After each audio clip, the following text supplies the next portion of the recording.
ফাঁসানো হয়েছে, ছেলেটিকে সত্যি ফাঁসানো হয়েছে। কেন ফাঁসানো হলো, কিভাবে ফাঁসানো হলো, আর কারাই বা ছেলেটিকে ফাঁসালো, সবটাই উন্মোচন করব। পুরো ভিডিওটা দেখো। আর বন্ধুরা, সত্য সবার মাঝে ছড়িয়ে দিতে এই ভিডিওটা প্রচুর পরিমাণে শেয়ার করে দিন। আজ যদি আপনি এই ভিডিওটা শেয়ার না করেন তাহলে আপনি সত্যি একজন কাপুরুষ হিন্দু। আপনার শরীরে রক্ত নয়, জল বয়ে যাচ্ছে। যাই হোক, যে প্রসঙ্গে ছিলাম, দক্ষিণ দিনাজপুর জেলার গঙ্গারামপুর থানার শিববাড়ি মহাশ্মশানের যে ঘটনাটি, সেই ঘটনাটি নিশ্চয় ইতিমধ্যে আপনারা শুনেছেন বা সোশ্যাল মিডিয়ায় দেখেছেন।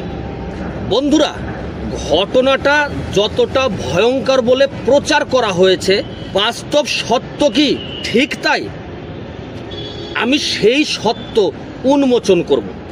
চলুন আগে ভিডিওটা দেখে নেওয়া যাক। না না, আমি পায়খানা করতে যাচ্ছি। পায়খানা মানে দাদা আপনার পায়ে পড়ে করছি। দাদা আপনি পায়ে পড়ে করছি। ভাঙি নাই রে বাবা, আমি ভাঙি নাই তো। না আমরা ভাঙি এইটাই অর্ডার কে দিছে? হ্যাঁ, তোকে মূর্তি ভাঙার অর্ডার কে দিছে? তুই মূর্তিটা কেন ভাঙবি? তুই বলো, তুই কেন ভাঙবি মূর্তি? হ্যাঁ, আমি পায়খানা করতে যাচ্ছি। আমি বললাম ব্যাগটা ধর, আমি পায়খানা করতে যাচ্ছি। ও কি হিন্দু? ওই ও হিন্দু। তাহলে ও কিসের মূর্তি, কিসের জন্য তুই মাথা ভাঙতেছিস? হ্যাঁ, হ্যাঁ, ভাঙি নাই আমি। আমি জিজ্ঞেস করো, ভাঙছি ওই ভাই।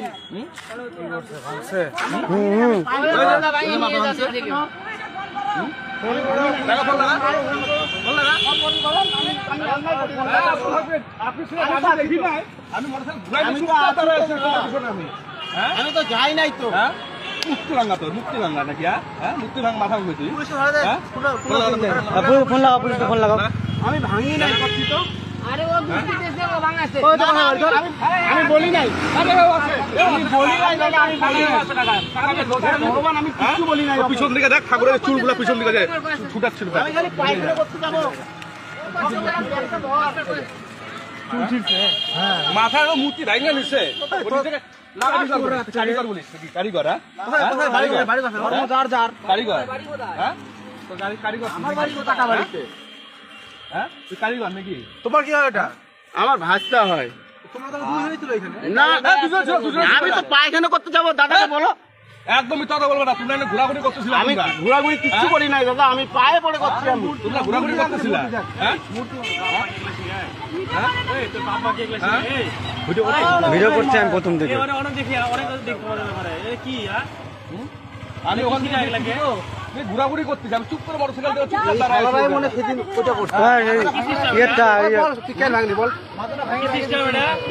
কে বলছে ভাঙতে? কে বলছে ফালতু? আমার 10 দিবি না কিন্তু, আমার 10 দিবি না। ভাঙতে কে বলছে? সত্যি কথা বল, যদি বাঁচতে চাস সত্যি কথা বল।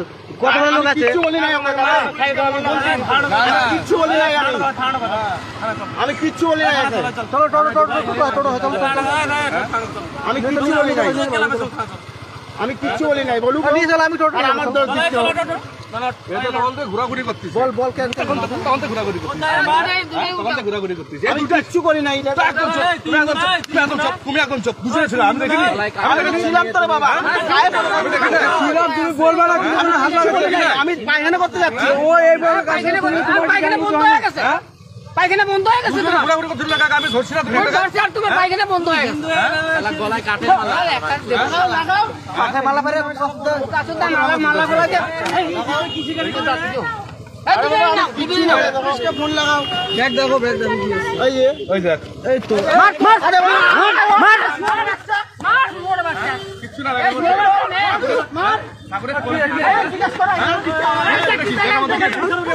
এখন দেখি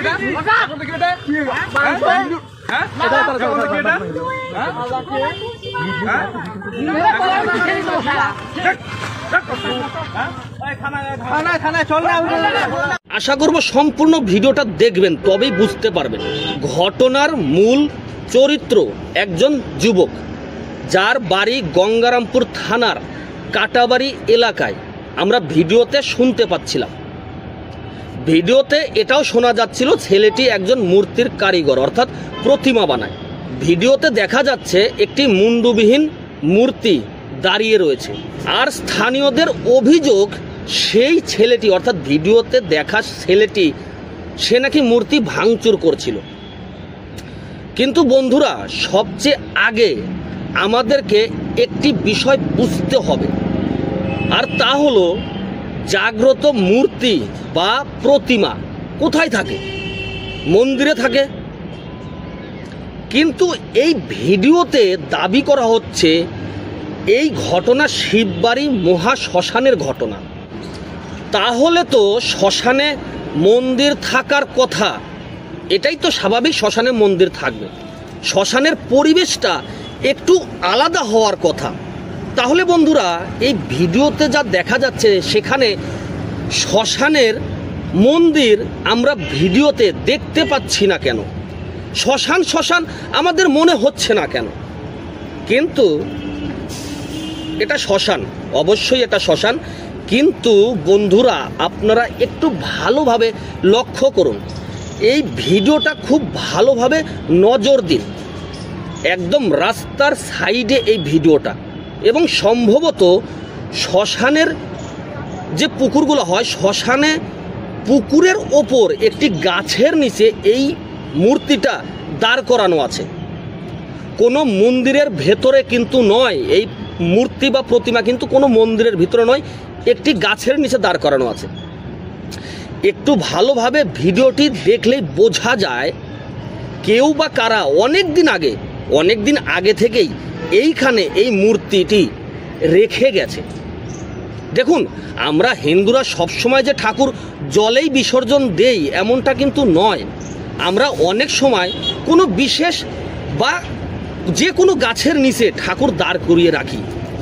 এই প্রতিমাটা দেখেও ঠিক ওই রকমই মনে হচ্ছে যে অনেক দিন আগে থেকেই এই প্রতিমাটা ওইখানে এইভাবে দাঁড়িয়ে আছে।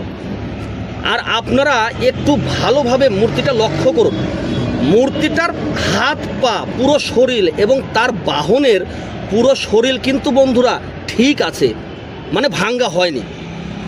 শুধু লক্ষ্য করা যাচ্ছে মূর্তিটার মাথা নেই। এখন বন্ধুরা, এই ছেলেটি যদি দাঙ্গা লাগানোর চেষ্টাই করত, আর এই ছেলেটা যদি রাগ ক্ষোভে মূর্তি ভাঙার চেষ্টা করত, তাহলে কি শুধু মাথাটা ভেঙে চুপচাপ বসে থাকতো? না, মূর্তির পুরো অংশটাই ভেঙে দিত এবং মূর্তির বিভিন্ন অংশ জায়গায় জায়গায় ছড়িয়ে ছিটে থাকতো। এটাই স্বাভাবিক, মূর্তি দাঁড়িয়ে না থেকে নিচে পড়ে থাকতো। তাহলে আমরা এখন এটাই বিশ্বাস করব, মূর্তিটি আগে থেকেই ভাঙ্গা ছিল।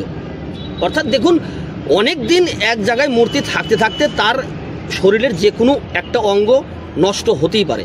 এখানে মূর্তিটার মাথা আগে থেকেই ভাঙ্গা ছিল এবং সেটি রাস্তার ধারে একটি পুকুরের পাশে দাঁড় করানো ছিল। যেমন অনেক সময় বিসর্জনের, আমি যে কথাটা আগে বলছিলাম যে বিসর্জনের পরিবর্তে মূর্তিগুলোকে রাস্তার ধারে দাঁড় করিয়ে রাখা হয়। বন্ধুরা, এখন আমি সবচেয়ে গুরুত্বপূর্ণ প্রশ্ন নিয়ে একটু কথা বলি। যদি আমরা ধরেই নেই বা ধরে নেওয়া যায় ছেলেটি মূর্তির মাথা ভেঙেছে, তাহলে মাথাটি কোথায় গেল? মূর্তির মাথাটা কোথায় গেল? মাথা কি তার হাতে ছিল? ওই ছেলেটার হাতে কি মাথা ছিল? আপনারা কি ভিডিওতে দেখতে পেরেছেন? না। ভিডিওতে কেউ কি তাকে প্রশ্ন করেছে? ছেলেটি কি প্রশ্ন করেছে, কিরে ভাই মাথাটা কোথায়?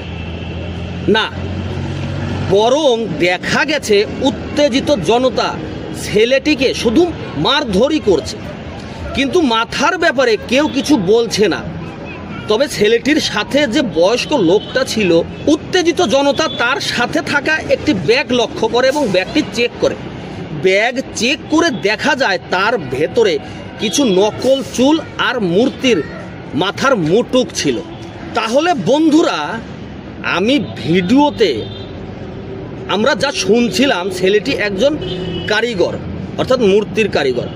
তাই ধরে নেওয়া যায়, বা এটাই সত্য, ধরে নেওয়ার কথা বাদ, এটাই সত্য, এই ছেলেটি মূর্তির কাছে গিয়েছিল মূর্তিকে ভাঙচুর করার জন্য নয়, মূর্তি ভাঙচুর করেনি, বরং এই নকল চুল আর মূর্তির মাথার মুটুক সে সংগ্রহ করার চেষ্টা করেছিল।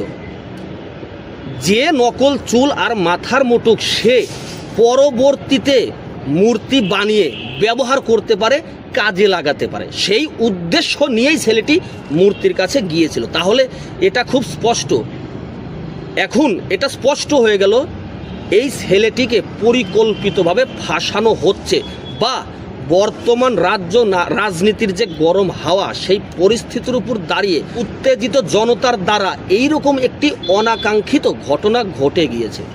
এইটা কি কখনো ভাবা যায় যে ছেলেটি একজন মূর্তির কারিগর, যে মূর্তিকে নতুন করে সাজিয়ে তোলেন, মূর্তির ভেতরে জীবন দেয়, মূর্তিকে প্রাণ দেয়, সে কি কখনো মূর্তি ভাঙচুর করতে পারে? এটা কিন্তু মেনে নেওয়া যায় না, এটা কিন্তু ভাবাও যায় না। এখন প্রশ্ন হলো, এই ভিডিওটি সোশ্যাল মিডিয়ায় ভাইরাল করলো কি? বন্ধুরা, কিছু কন্টেন্ট ক্রিয়েটার, ভিউ ব্যবসায়ী, যাদের মূল উদ্দেশ্য শুধু ভাইরাল হওয়া, সে ভাইরাল যেভাবেই হোক না কেন ভাইরাল হতেই হবে। এই একদল মিথ্যাচারী কন্টেন্ট ক্রিয়েটার ভাইরালের লোভে, ভাইরালের নেশায় এই ধরনের ভিডিও সামাজিক যোগাযোগ মাধ্যমে ছড়িয়ে দিচ্ছে। আর কিছু রাজনৈতিক দালাল, বন্ধুরা, হ্যাঁ, কিছু রাজনৈতিক দালাল, বিশেষ করে জঙ্গি জেহাদিদের দালাল, বিশেষ করে জঙ্গি জেহাদিদের দালাল এই বিষয়টি ইচ্ছাকৃতভাবে ব্যবহার করছে। হিন্দুদের মধ্যে বিভেদ সৃষ্টি করতে তারা উঠে পড়ে লেগেছে। বন্ধুরা, আমরা সবাই জানি পশ্চিমবঙ্গের এই মুহূর্তে রাজনৈতিক পরিস্থিতি অত্যন্ত উত্তপ্ত। এই অবস্থায় কিছু দালাল, যারা তৃণমূল, বিজেপি, কংগ্রেস এই কোনো বিষয় দেখে না, তারা শুধু হিন্দু মুসলমান বিষয়টা দেখছেন এবং তারা জেহাদিদের এজেন্ট হয়ে এই রাজ্যে কাজ করছেন। তারাই এই ধরনের উস্কানিমূলক ভিডিও ধারণ করছেন এবং এই ধরনের ঘটনা ছড়িয়ে দিচ্ছে, যাতে হিন্দুরা বিভক্ত থাকে, তারা যেন কোনো দিনও একত্রিত হতে না পারে। নিজেদের মধ্যে আমরা যেন নিজেরাই লড়াই করতে থাকি। বন্ধুরা, আমি সবাইকে সতর্ক করে বলতে চাই, এই ঘটনার পেছনে গভীর ষড়যন্ত্র আছে। ছেলেটির বাড়ি, তার পরিচয় এবং ভিডিওতে প্রকৃত সত্য বিশ্লেষণ করলে বোঝা যায় এটি একটি পরিকল্পিত ফাঁদ। আমাদের উচিত সত্যকে সামনে আনা, বিভ্রান্ত না হওয়া এবং প্রশাসনের কাছে আমার করজোরে দাবি, প্রশাসনের কাছে আমি দাবি জানাতে চাই, এই ঘটনার প্রকৃত তদন্ত হোক। যদি এই ছেলেটি প্রকৃতই দোষী হয় তাহলে তার উপযুক্ত শাস্তি হোক। আর যদি তাকে ষড়যন্ত্র করে ফাঁসানো হয়, ছেলেটি যদি ষড়যন্ত্রের শিকার হয়, তাহলে যারা তাকে ফাঁসিয়েছে তাদের মুখোশ খুলে দিক এই রাজ্যের প্রশাসন, গঙ্গারামপুর থানার প্রশাসন। বন্ধুরা, আমি দীপক সূত্রধর, আমি তোমাদের দীপক। আমি কারো চটি চাটতে রাজি নই, কারো চটি চাটতে আসিনি, আমি কারো দালালিও করব না, আমি সত্য কথা বলবো, তোমার জন্য বলবো। তাই বন্ধুরা, সত্যটাকে সবার মাঝে ছড়িয়ে দিতে এই ভিডিওটা প্রচুর পরিমাণে শেয়ার করুন।